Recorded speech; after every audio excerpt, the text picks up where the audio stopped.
a shocking admission. James Hind and online interactions with minors. James Hind, a public figure, has admitted to engaging in online conversations with minors while posing as a child. This revelation has sent shockwaves through the online community and raised serious concerns about child safety in digital spaces. Hind's actions highlight the vulnerability of children online and the ease with which predators can exploit their innocence. It is imperative that we address this issue with utmost urgency and take concrete steps to protect our children from online exploitation. Hind's admission raises numerous questions about his motivations and the nature of his interactions.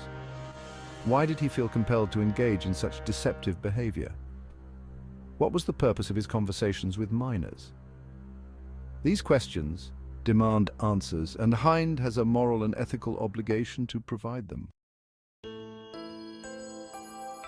The internet has become an integral part of our lives, connecting us in ways unimaginable just a few decades ago. While it offers numerous benefits, it also presents new challenges, particularly when it comes to child safety.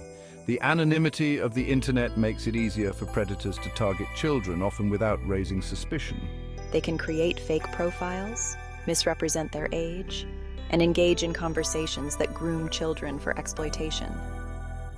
Protecting children online requires a multi-pronged approach.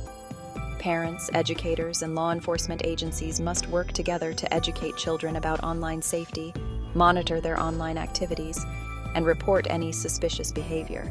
Technology companies also have a crucial role to play in developing tools and policies that prevent predators from exploiting their platforms.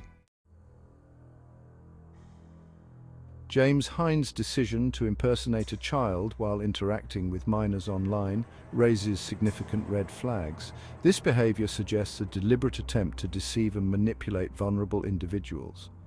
By pretending to be someone he is not, Hind breached the trust that is essential for healthy online interactions, especially when it involves children.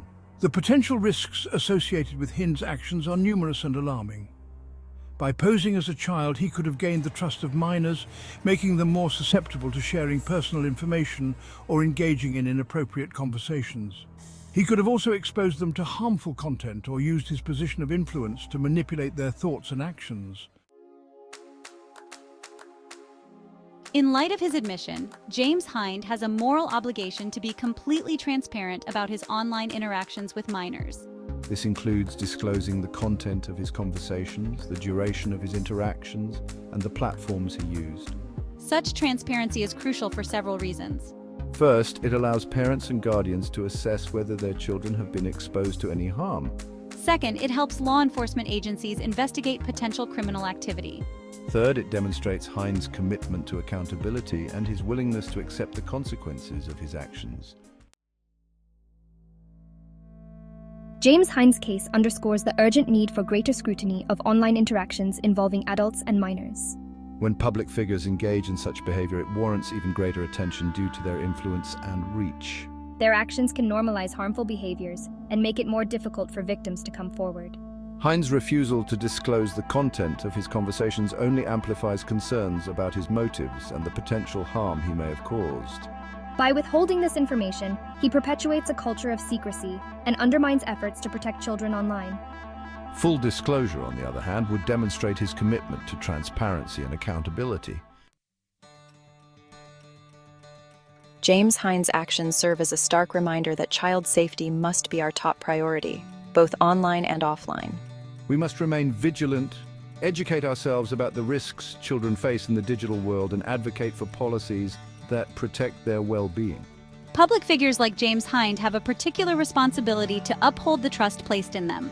Their actions should reflect the values they espouse and the well-being of their audience, especially the most vulnerable among us. By prioritizing transparency, accountability, and the safety of children, we can create a safer and more trustworthy online environment for everyone.